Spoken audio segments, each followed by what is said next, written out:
पुरुषत्ताय नमः। आप सभी को प्रणाम।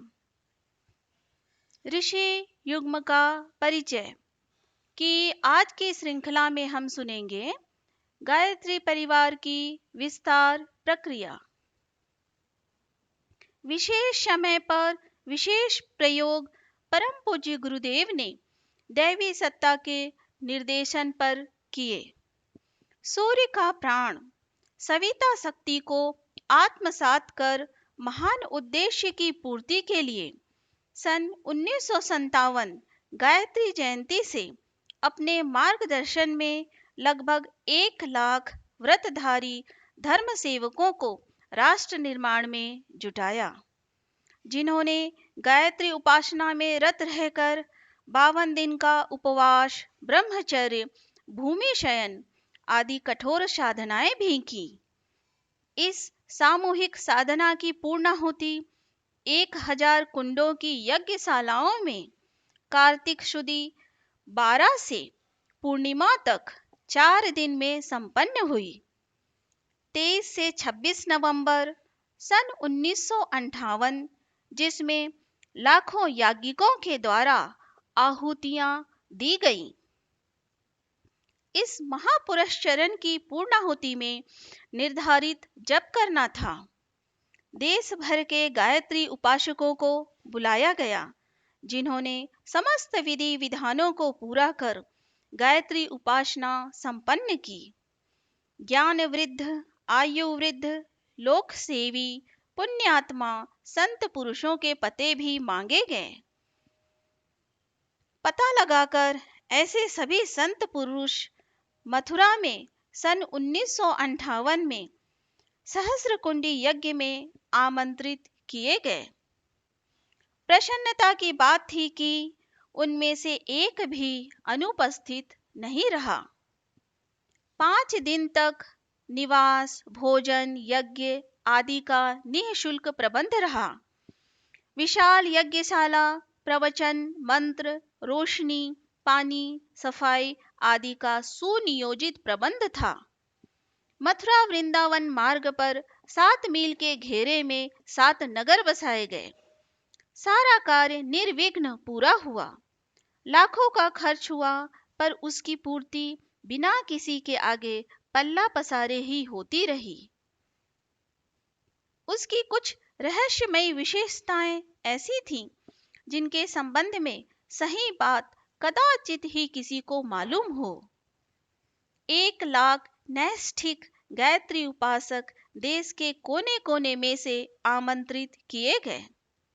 वे सभी ऐसे थे जिन्होंने धर्म तंत्र से लोक शिक्षण का काम हाथों हाथ संभाल लिया, और इतना बड़ा कार्य हो गया जितने कि भारत के समस्त धार्मिक संगठन मिलकर भी पूरे नहीं कर पाते। इन व्यक्तियों से परम पूज्य गुरुदेव का भौतिक परिचय बिल्कुल न था, पर उन सबके पास निमंत्रण पत्र पहुंचे और वे अपना मार्ग व्यय खर्च करके भागते चले आए। यह एक पहेली है जिसका समाधान ढूंढ पाना कठिन है।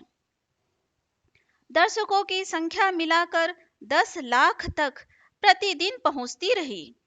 उन्हें 7 मील के घेरे में ठहराया गया था।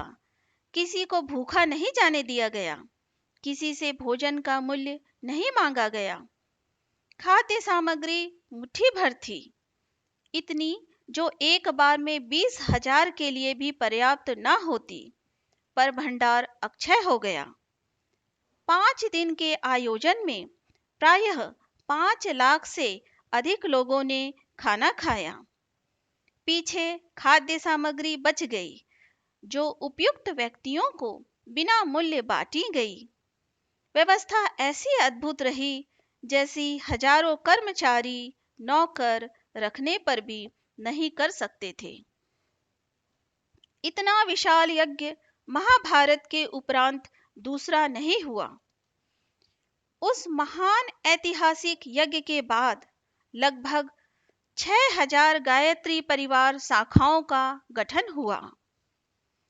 इसे परम पूज्य गुरुदेव के अध्यात्म जगत के सूक्ष्म पुरुषार्थ का स्थूल प्रतिफल कहा जा सकता है।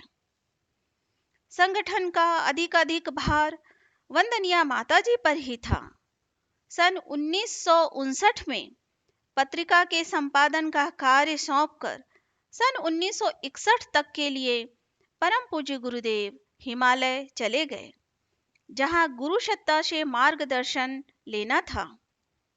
हिमालय से लौटते ही उन्होंने महत्वपूर्ण निधि के रूप में चारों वेद, 18 पुराण, 108 उपनिषद, योग वासिष्ठ, 20 स्मृतियां, 6 दर्शन एवं 24 गीताओं सहित अनेक आर्ष ग्रंथों के जन सुलभ अनुवाद संपन्न किए। आर्ष वांग्मय का पुनरुद्धार वस्तुतः परम पूज्य गुरुदेव की पूरे समाज को एक महत्वपूर्ण देन है, जिसका सही मूल्यांकन अभी भी किया जाना है। सन 1963 में युग निर्माण योजना व युग निर्माण शत संकल्प के रूप में मिशन का घोषणा पत्र प्रकाशित हुआ। वे पूर्व निर्धारित कार्यक्रम के अनुसार एक वर्ष सन 1960 से 61 हिमालय अज्ञातवास में रहे। वंदनिया माताजी ने अखंड ज्योति संस्थान एवं गायत्री तपोभूमि की व्यवस्था देखी। हिमालय के उसी प्रवास काल की अनुभूतियां सुनसान के सहचर नामक पुस्तक में संकलित हैं। इस यात्रा से लौटने पर ही पूज्य गुरुदेव ने हिमालय तथा अपनी गुरु सत्ता से अपने संबंधों के बारे में बतलाना प्रारंभ किया। युग निर्माण योजना की घोषणा तथा युग निर्माण सत संकल्प का प्रकटीकरण भी इसी क्रम में किया गया। उसी समय उन्होंने वह घोषणा भी कर दी थी कि वे मात्र 10 वर्ष के लिए आए हैं। इसके बाद सन 1971 में अनिश्चित काल के लिए हिमालय चले जाएंगे और मथुरा छोड़ देंगे। आशा है आज का लेख आप सभी को अच्छा लगा होगा।